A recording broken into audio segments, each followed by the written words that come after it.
Breaking news చూస్తున్నారు. పెరిగిన pole percentage కి సంబంధించి ఇప్పుడు చాలా విస్తృతంగా ప్రచారం జరుగుతోంది. ముఖ్యంగా చాలా విస్తృతమైన చర్చ జరుగుతోంది. పెరిగిన పోల్ పర్సెంటేజ్ ఏం జరగబోతోంది అనేది, గత రికార్డ్స్ ఏం చెబుతున్నాయి, గత చరిత్ర ఏం చెబుతోంది, దాంతోపాటు ఏం జరగచ్చు 2024కి సంబంధించి ఏం జరగచ్చు అనే అంశానికి సంబంధించి తీవ్రమైన డిస్కషన్ జరుగుతుందనే చెప్పుకోవాలి. అయితే ఈ నేపథ్యంలో చాలామందికి చాలా సందేహాలు, వాటిని బయట పెట్టకూడదు. కానీ దీనికి సంబంధించి మీకున్న సందేహాలకు సంబంధించి ఆ క్వశ్చన్ మార్క్స్కి ఆన్సర్ చేసుకోగలిగితే కనుక ఈజీగా గెస్ చేయొచ్చు. ఈ నేపథ్యంలో 4వ తారీఖున జూన్ 4న ఏం జరగచ్చు అనేది ఒక 4 సవాళ్లను మీ ముందుంచే ప్రయత్నం చేస్తున్నాను. ఆ 4 సవాళ్లకు సంబంధించి మీరు ఊహించగలిగిన, వాటిని గెస్ చేయగలిగిన దాదాపుగా మీకు అంతు చిక్కేస్తుంది ఏం జరగచ్చు అనేది. ఇంతకీ ఆ 4 సవాళ్ళు ఏంటి, ఆ 4 సవాళ్లకు సంబంధించి మేము అందించే ప్రయత్నం చేస్తాను. ఆ సవాళ్లకు సంబంధించి సమాధానం కనుక మీరు గెస్ చేయగలిగితే దాదాపుగా ఆ రిజల్ట్స్కి సంబంధించి మీరు ఊహించవచ్చు. అటువంటి సిచ్యువేషనే. సో మీరు ఎటువంటి ఊహ మీకు అందుతోంది అనేది కామెంట్ బాక్స్లో మెన్షన్ చేసే ప్రయత్నం చేయండి. అండ్ ఇప్పుడు మొట్టమొదటి సవాల్తో నేను స్టార్ట్ చేయబోతున్నాను. మొట్టమొదటి సవాల్ని ఇక్కడ మనం చూసే ప్రయత్నం చేద్దాం. 2009 నుంచి మనం మొదలు పెడదాం. 2009కి సంబంధించి 2009లో ఇక్కడ మీరు కనుక చూస్తే 72.63% అప్పుడు పోల్ పర్సెంటేజ్ నమోదైంది. ఆ తర్వాత 2014కి సంబంధించి మీరు చూస్తే కనుక 78.9%. సో ఇక్కడ మీరు చూస్తే దాదాపుగా 6% పెరిగిందనే చెప్పుకోవచ్చు. 6% ఓటింగ్ పర్సెంటేజ్ పెరిగింది. ఏం జరిగింది? ప్రభుత్వం మారిన పరిస్థితి మనం చూసాం 2009 నుంచి 2014కి సంబంధించి. ఇక 2014 నుంచి 2019 ఇక్కడ మీరు చూస్తే కనుక 2014లో 78.9% పోలింగ్ నమోదైతే 2019కి రాబోతుకి 79.8% పోలింగ్ నమోదైంది. అంటే దాదాపు 1%, సుమారుగా 1% అని చెప్పుకోవాలి. సో ఇక్కడ కూడా మీరు చూస్తే కనుక ప్రభుత్వం మారింది. ప్రభుత్వం మారిన సందర్భాన్ని మనం చూస్తున్నాం. ఇప్పుడు 2019కి సంబంధించి 79.8% మనం చూసాం. 2019 నుంచి 2024కి మీరు చూస్తే కనుక ఇప్పుడు 81, అంటే దాదాపుగా 2% ఇక్కడ మనకి పెరిగిన పరిస్థితి. 2% పెరిగింది.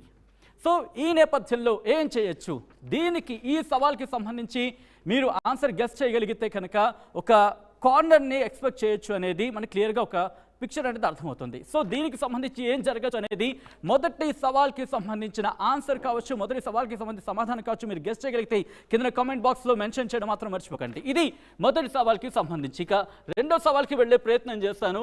రెండో సవాల్కి సంబంధించి చూసే ప్రయత్నం చేద్దాం. రెండో సవాల్ హియర్ ఇట్ ఇస్. పోస్టల్ బ్యాలెట్స్కి సంబంధించి మనం మాట్లాడుకునే ప్రయత్నం చేస్తే కనుక పోస్టల్ బ్యాలెట్స్ చాలా కీలకమని చెప్పుకుంటూ ఉంటాం.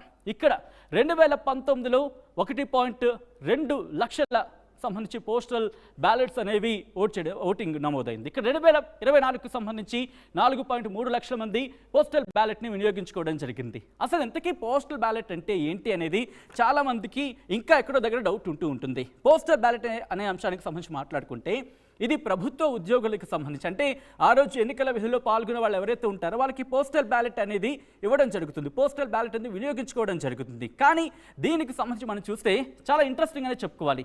2019లో 1.2 లక్షల మంది పోస్టల్ బ్యాలెట్ని వినియోగించుకుంటే ఈసారి అంటే 2024కి రాబోతుకి 4.3 లక్షల మంది పోస్టల్ బ్యాలెట్ని వినియోగించుకోవడం జరిగింది. ఒక్కసారి ఇక్కడికి వచ్చే ప్రయత్నం చేద్దాం. ఇక్కడ నేను మీకు క్లియర్గా ఒక్కసారి రాసి చూపించే ప్రయత్నం చేస్తున్నాను. 2024కి సంబంధించి దాదాపు మనకి 4.3 లక్షల మంది కనిపిస్తున్నారు. కానీ మనకు అందుతున్న సమాచారం ప్రకారం దాదాపు 5 లక్షల మంది, అవును 5 లక్షల మంది పోస్టల్ బ్యాలెట్స్కి సంబంధించి వాళ్ళు అభ్యర్థన పెట్టుకున్నట్టుగా తెలుస్తోంది. అంటే ఒక్కసారి మీరు చూడొచ్చు దాదాపు ఏ స్థాయిలో పోస్టల్ బ్యాలెట్ని ఇక్కడ పోస్టల్ బ్యాలెట్కి సంబంధించి ఏ మేర రిక్వెస్ట్ వెళ్ళింది అనేది. పోస్టల్ బ్యాలెట్కి సంబంధించి ఇక్కడ మాట్లాడుకుంటే కనుక ఇది పల్స్ తెలియజేస్తూ ఉంటుంది. కౌంటింగ్ రోజు గురించి కూడా మాట్లాడుకుంటే పోస్టల్ బ్యాలెట్ బట్టి ట్రెండ్ అర్థమవుతుంది అనే ఒక మాట మనకి వినిపిస్తూ ఉంటుంది. సో అటువంటి సినారియో కాబట్టి నేను అంతవరకు వెళ్ళట్లేదు. ఈ సవాల్కి సంబంధించి ఏంటంటే మాట్లాడుకునే ప్రయత్నం చేసినప్పుడు పోస్టల్ బ్యాలెట్ అనేది ప్రభుత్వ ఉద్యోగులకు సంబంధించి పల్స్ తెలియజేస్తుందని మన మాట వినిపిస్తూ ఉంటుంది.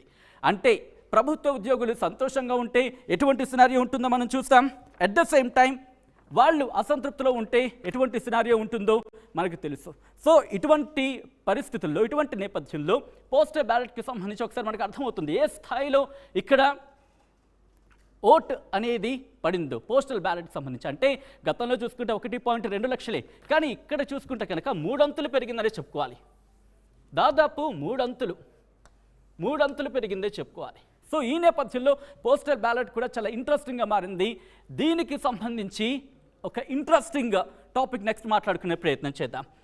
అదేంటంటే ఎక్కడెక్కడ ఎంతెంత నమోదైంది అనేది ఒకసారి చూసే ప్రయత్నం చేద్దాం. పోస్టల్ బ్యాలెట్స్కి సంబంధించి లోక్సభ నియోజకవర్గాల వారీగా ఎక్కడ ఎంత మేర నమోదైంది ఒకసారి చూసే ప్రయత్నం చేద్దాం. ముందుగా శ్రీకాకుళం నుంచి మొదలు పెడదాం. శ్రీకాకుళానికి సంబంధించి మీరు చూస్తే ఇక్కడ 23,574 ఓట్లు ఇక్కడ పోస్టల్ బ్యాలెట్కి సంబంధించి నమోదయ్యాయి. ఇక నెల్లూరుకి సంబంధించి చూసుకుంటే నెల్లూరుకి సంబంధించి చూసుకుంటే 22,196 ఓట్లు పడ్డాయి పోస్టల్ బ్యాలెట్ ద్వారా. ఇక దాంతోపాటు విశాఖ 19,609 ఓట్లు ఇక్కడ రికార్డ్ అయ్యాయి. నంద్యాలకు సంబంధించి చూసుకుంటే 18,308 ఓట్లు ఇక్కడ పడ్డాయి. ఇక దాంతోపాటు ఒంగోలులో 18,032, దాంతోపాటు అనంతపూర్కి సంబంధించి 18,450, ఇక రాజంపేట 18,390.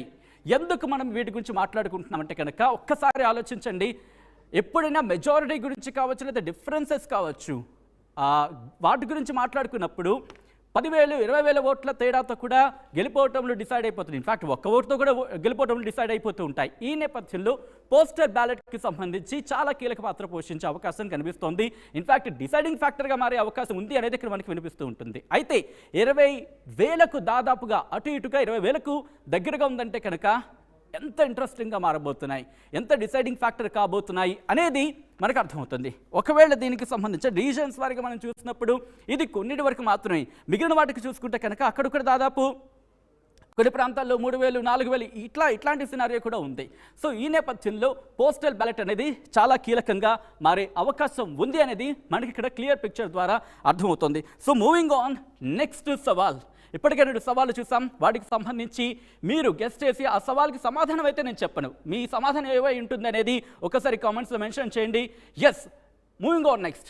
మూడోది, ఇక్కడ పురుషులతో పోల్చితే అత్యధికంగా మహిళలు ఓట్లు వేశారనేది మనకు వినిపిస్తోంది. ఒక్కసారి దీనికి సంబంధించి మాట్లాడుకునే ప్రయత్నం చేస్తే కనుక ఇక్కడ మొత్తం ఓట్లు ఎన్ని ఓట్లు పోలయ్యాయి అనేది మనం గమనిస్తే 3,43,40,560 ఓట్లు పోలైతే ఇందులో పురుషులు 1,64,30,359, మహిళల ఓట్లు చూసుకుంటే కనుక 1,69,08,684.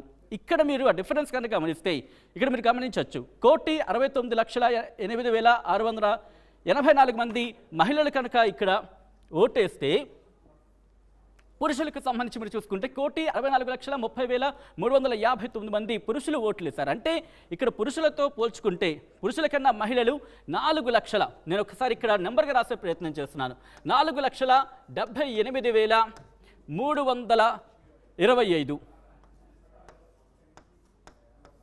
ఒక్కసారి చూడండి, బిగ్గెస్ట్ డిసైడింగ్ ఫ్యాక్టర్ కాబోతున్నానండల్లో ఎటువంటి అతిశయోక్తి లేదని చెప్పుకోవాలి.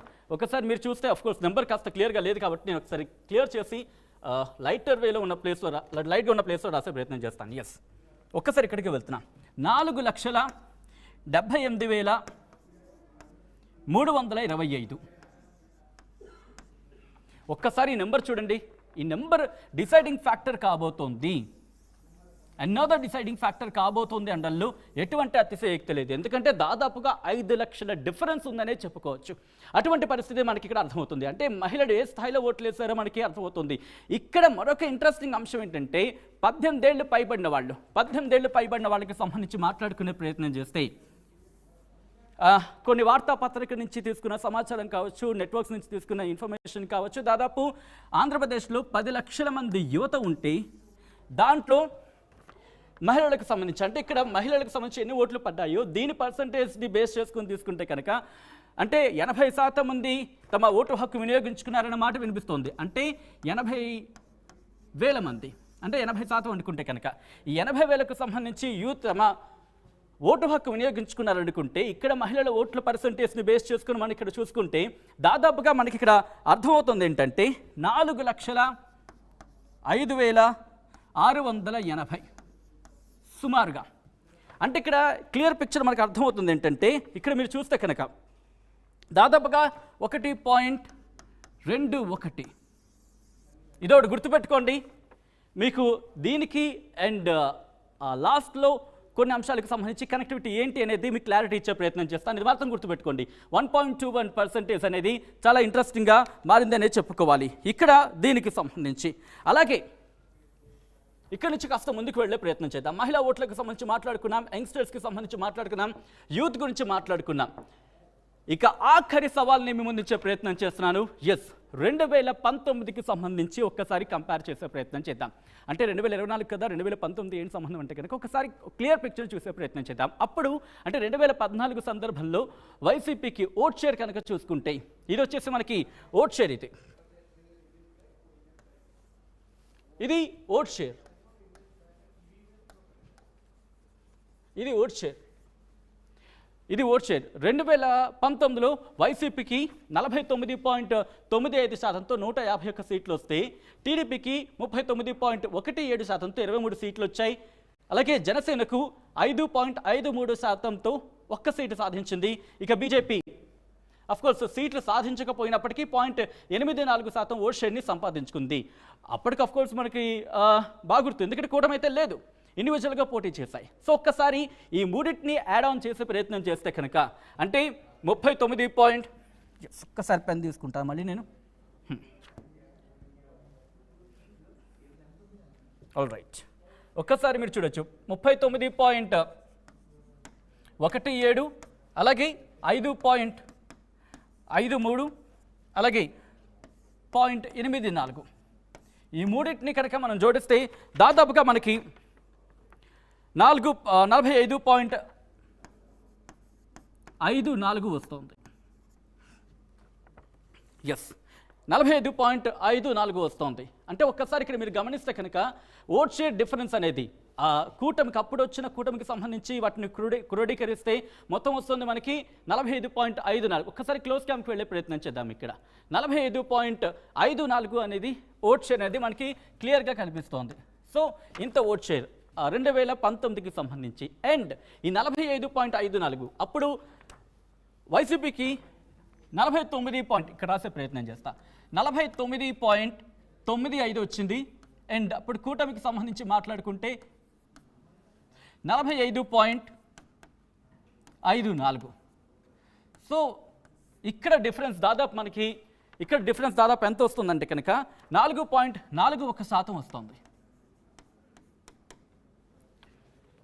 సో ఇక్కడ గమనిస్తే కనుక ఈ 4.41% మాత్రం డిఫరెన్స్ ఉందనే చెప్పుకోవాలి.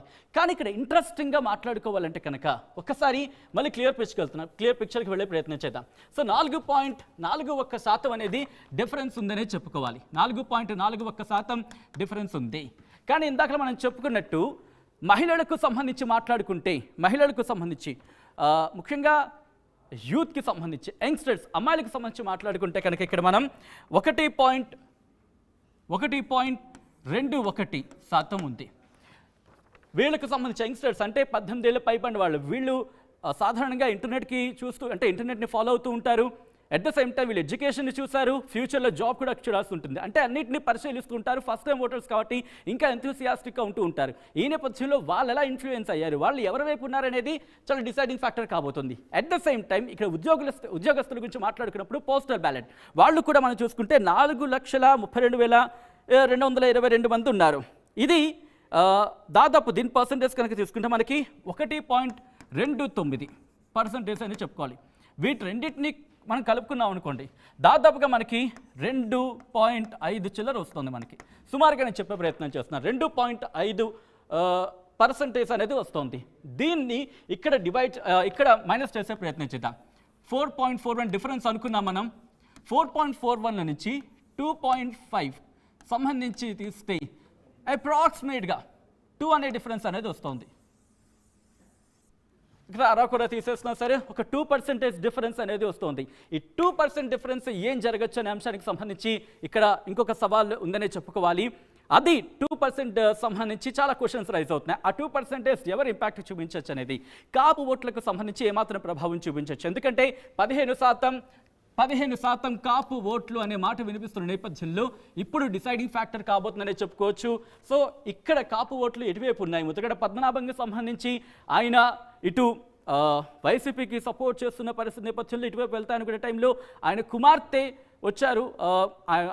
ఆయన కుమార్తె వచ్చి చెప్పిన నేపథ్యంలో ఏం జరగచ్చు? కాపు ఓట్లు డివైడ్ అయ్యే అవకాశం ఉంది. అట్ ద సేమ్ టైం ముఖ్యంగా ఏం జరగచ్చు అనే అంశానికి సంబంధించి మాత్రం ఇక్కడ సందిగ్ధత కొనసాగుతుంది. దాంతోపాటు మిగిలిన అంశాలు కూడా ఏమైనా యాడ్ అయితే, ఒకవేళ ఒక 2% యాడ్ అయినా ఇక్కడ డిఫరెన్స్ అనేది ఇంపాక్ట్ చూపించే అవకాశం ఉంది. సో ఇంతటి సినారియోలో ఏం జరగచ్చు అనే అంశానికి సంబంధించి మాత్రం ఉత్కంఠ కొనసాగుతుంది. మాట్లాడే ప్రయత్నం చేద్దాం, విశ్లేషించే ప్రయత్నం చేద్దాం. నాతో పాటు ఈ లైవ్లో జాయిన్ అవుతున్నారు ప్రముఖ విశ్లేషకులు కోటేశ్వరరావు గారు. కోటేశ్వరరావు గారిని అడిగి ఈ సవాళ్లకు సంబంధించి, ఇండివిజువల్గా ఈ సవాళ్లకు సంబంధించి అనలైజ్ చేసే ప్రయత్నం చేద్దాం. కోటేశ్వర గారు నమస్తే అండి. ఆల్ రైట్, కోటేశ్వర గారి దగ్గరికి వెళ్ళే ప్రయత్నం. కోటేశ్వర గారు నమస్తే అండి. నమస్తే. నమస్తే అండి. సో ఒక 4 సవాళ్లకు సంబంధించి మనం మాట్లాడుకునే ప్రయత్నం చేద్దాం. ముందుగా మొదటి సవాల్ నుంచి, ఎందుకంటే ఓటర్ పర్సంటేజ్ పెరిగింది 2009 నుంచి చూసుకుంటే కనుక పర్సంటేజ్ పెరిగినప్పుడల్లా ప్రభుత్వం మారిన సినారియో చూస్తున్నాం. సో ఇప్పుడు ఏం జరగచ్చు అనే అంశానికి సంబంధించి విశ్లేషించే ప్రయత్నం చేస్తే కనుక మీ విశ్లేషణ ఎలా ఉండబోతుంది దీనికి? అంటే పోలింగ్ పర్సంటేజ్ పెరిగిన ప్రతిసారి అది ప్రభుత్వ వ్యతిరేకము అనేటువంటి దానికి మనం ఆ విధమైనటువంటి కన్క్లూజన్స్ కి రానవసరం లేదు అనేది నా అభిప్రాయం. ఎందుకు అంటే పశ్చిమ బెంగాల్ ఎన్నికలను చూసినప్పుడు ప్రభుత్వం మీద వ్యతిరేకత ఉన్నది అనేటువంటి అభిప్రాయం ఎన్నికలకు ముందు వచ్చినప్పుడు అక్కడ పోలింగ్ పర్సంటేజ్ పెరిగింది.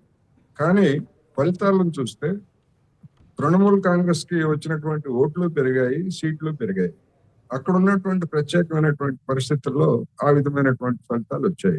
ఎందుకు అంటే బీజేపీ అనేటువంటిది పెద్ద సవాళ్ళు విసిరింది తృణమూల్ కాంగ్రెస్ కి. బీజేపీ వస్తే పశ్చిమ బెంగాల్కి ప్రమాదం అని చెప్పేసి అక్కడ ఉన్నటువంటి ఓటర్లు భావించారు. లెఫ్ట్ పార్టీలు వెనకాల, అదేవిధంగా కాంగ్రెస్ వెనకాల ఉన్నటువంటి మద్దతుదారులు కూడా బీజేపీని అడ్డుకోవాలంటే ఇష్టం ఉన్నా లేకపోయినా తృణమూల్ కాంగ్రెసే ప్రధానమైనటువంటి ప్రత్యర్థిగా ఉంది కనుక తృణమూల్ కాంగ్రెస్ కి ఓటు చేశారనేటువంటి తర్వాత వెల్లడైనటువంటి అంశాలు. అందువలన ఇక్కడికి వచ్చేసరికి, ఆంధ్రప్రదేశ్కి వచ్చేసరికి ఒక ప్రత్యేకమైనటువంటి పరిస్థితి ఇక్కడ తలెత్తింది. ఇక్కడ ఆ విధంగా ఒక బీజేపీనో లేదా ఒక కాంగ్రెస్ ప్రధానమైనటువంటి సవాలు విసిరేటువంటి స్థితిలో అక్కడ పార్టీలు లేవు. 2 ప్రాంతీయ పార్టీలు, కాకపోతే 3వ చిన్న ప్రాంతీయ పార్టీ జనసేన కూడా అక్కడ రంగంలో ఉంది.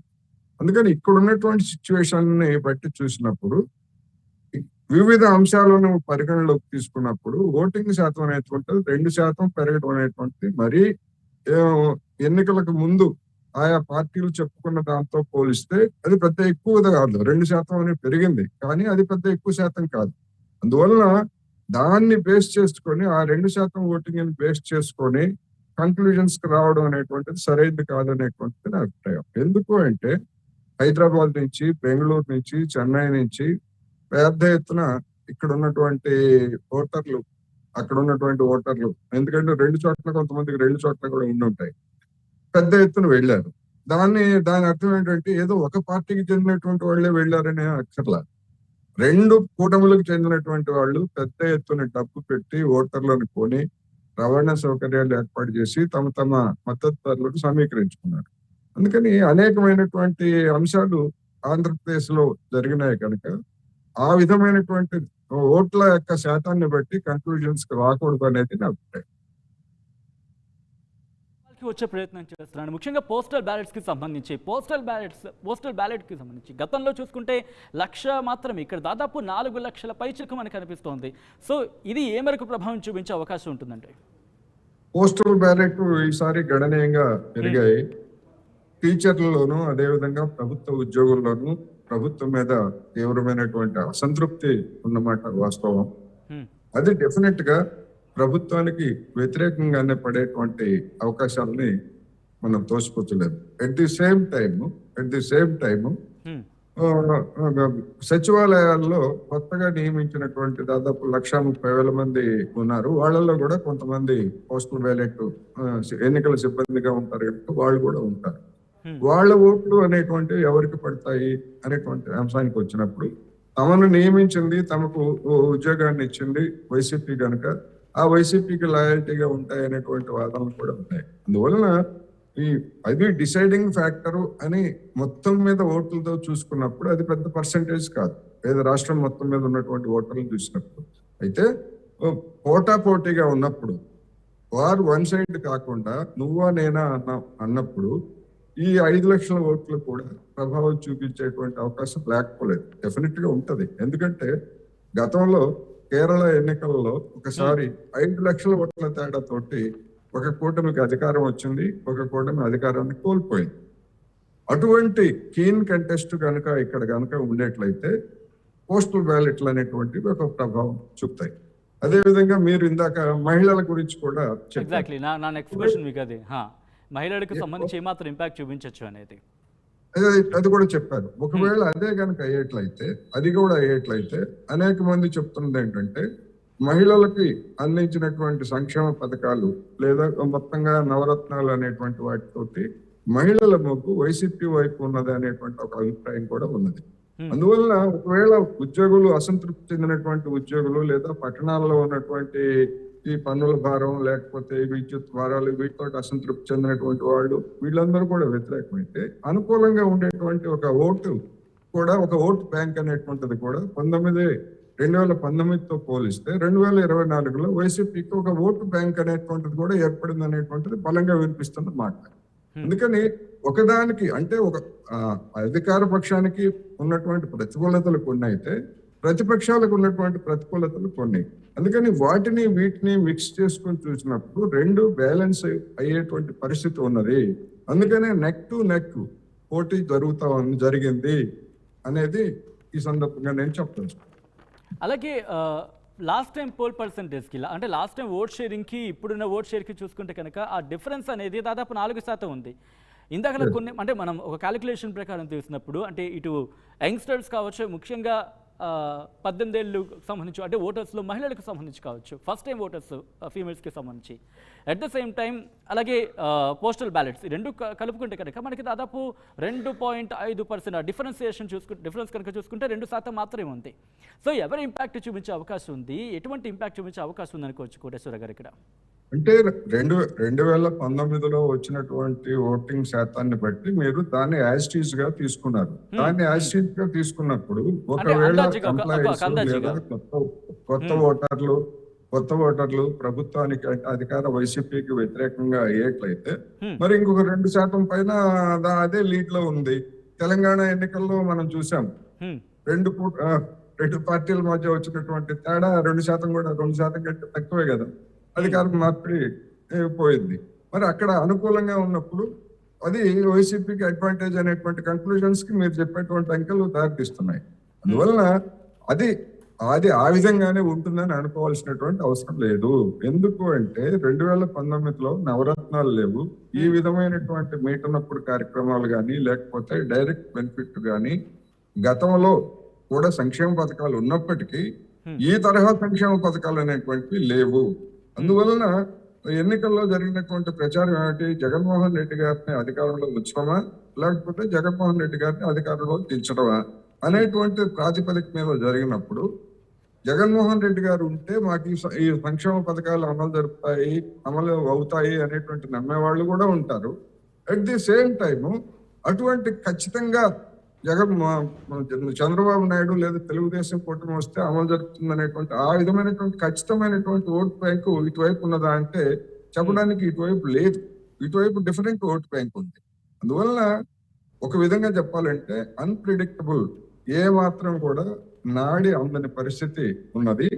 రెండోది ఇతర ఫ్యాక్టర్స్ అంటే రాష్ట్రంలో జరిగినటువంటి పరిణామాలు లేదా దాని గురించి కాకుండా అవుట్ సైడ్ ఫ్యాక్టర్స్ అంటే బీజేపీ ముందుకు తీసుకొచ్చినటువంటి, ముఖ్యంగా నరేంద్ర మోడీ గారు ముందుకు తీసుకొచ్చినటువంటి ముస్లిం వ్యతిరేకత లేదా విద్వేషపూరితమైనటువంటి ప్రసంగాలు ఇవన్నీ కూడా ఆంధ్రప్రదేశ్ లో కొన్ని ప్రాంతాల్లో ముఖ్యంగా దాదాపు 40 నియోజకవర్గాలు 45 నియోజకవర్గాల్లో ఓటింగ్ అంటే గెలుపోటములని డిసైడ్ చేయగలిగినటువంటి ఫ్యాక్టర్లో ఉన్నటువంటి మైనార్టీలు, అదేవిధంగా మణిపూర్ ఉదంతాలు వీటితోటి ప్రభావితులైనటువంటి మైనారిటీల్లో ఉన్నటువంటి క్రిస్టియన్లు, వీళ్ళందరూ కూడా భిన్నమైనటువంటి అంటే ఎట్టి పరిస్థితుల్లోనూ బీజేపీతో ఉన్నటువంటి బీజేపీని కానీ లేదా ఆ పార్టీతో ఉన్న దాన్ని ఓడించకూడదు అనేటువంటి దానిలో అత్యధికులు వ్యతిరేకంగా ఓటు చేశారనేటువంటి అభిప్రాయాలు కూడా వెల్లడవుతున్నాయి. అందుకని ఇవన్నీ చూసినప్పుడు తెలుగుదేశం 3 పార్టీల కూటమికి ప్రభుత్వం మీద వ్యతిరేకత ఉన్నటువంటి అది అనుకూలంగా అయితే, రెండోది ఇవి లోపాలు అనేటువంటిది ఒకటి. రెండోది దళితుల వర్గీకరణకు సంబంధించినటువంటి అంశం కూడా ఆంధ్రప్రదేశ్ ఎన్నికల మీద ప్రభావం చూపేటువంటి అవకాశం ఉందనేది నా అభిప్రాయం. ఎట్లా అంటే దళితుల వర్గీకరణని అక్కడ ఉన్నటువంటి దళితుల్లోని మాల సామాజిక తరగతి టూత్ అండ్ నైల్ ఎట్టి పరిస్థితుల్లో అమలు జరపడానికి వీలనేటువంటి పద్ధతుల్లో అక్కడ వ్యతిరేకిస్తున్నది. అక్కడ ఆంధ్రప్రదేశ్ లో వాళ్ళు ఎక్కువగా ఉన్నారు. వర్గీకరణ కావాలనేటువంటి సామాజిక తరగతి తక్కువగా ఉంది.